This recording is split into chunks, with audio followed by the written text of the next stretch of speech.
નમસ્કાર મિત્રો વરસાદને લઈને સૌથી મોટા અને અગત્યના સમાચાર સામે આવી ગયા છે। હવામાન વિભાગે અનેક વિસ્તારમાં ભારેથી અતિ ભારે વરસાદની આગાહી વ્યક્ત કરી છે।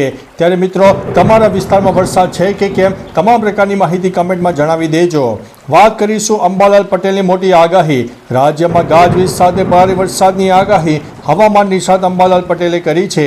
બંગાળની ખાડીમાં સર્જાયેલા ડીપ ડિપ્રેશનની અસરથી વરસાદ આવશે।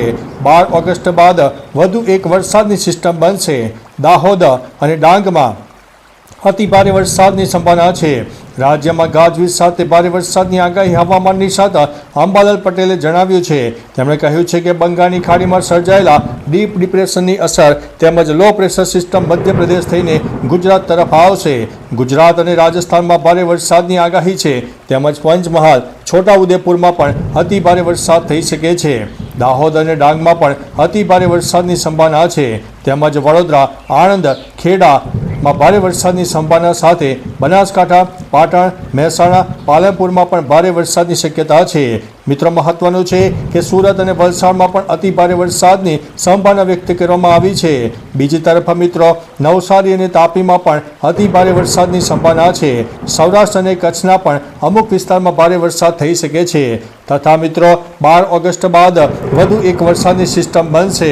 વરસાદ અંગે હવામાન નિષ્ણાત અંબાલાલ પટેલે આગાહી કરી છે કે હજુ પણ રાજ્યમાં ગાજવીજ સાથે સારામાં સારો વરસાદ થઈ શકે છે। બંગાળની ખાડીમાં સર્જાયેલા ડીપ ડિપ્રેશનની અસરથી વરસાદની શક્યતા વધી રહી છે। લો પ્રેશર સિસ્ટમ મધ્યપ્રદેશ થઈને ગુજરાત તરફ આવવાનું છે। જો કે લો પ્રેશર સિસ્ટમની અસર ગુજરાત અને રાજસ્થાનમાં પણ જોવા મળશે। અનેક વિસ્તારમાં ભારે વરસાદ થઈ શકે છે।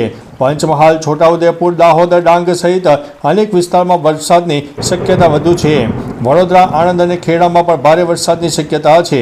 બનાસકાંઠા પાટણ મહેસાણા અને પાલનપુરમાં પણ ભારે વરસાદની શક્યતા છે।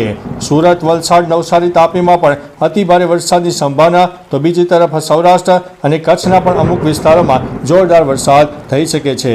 તો ચાલો મિત્રો ફરીથી હવામાનની લેટેસ્ટ માહિતી લઈને મળતા રહીશો। ત્યાં સુધી અમને રજા આપશો। નમસ્તે।